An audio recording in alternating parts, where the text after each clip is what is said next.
Alright, so I got a Z71 Tahoe, and I'm pretty sure you can hear it. I have a question. Do anybody know what could cause this sound?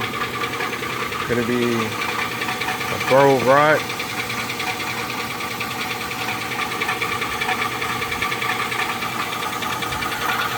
No engine shaking.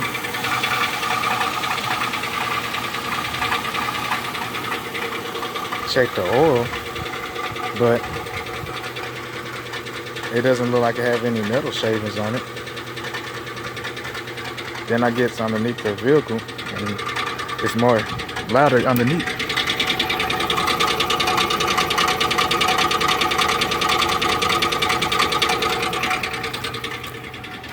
So, is there any mechanics that can help me on the Z71 05?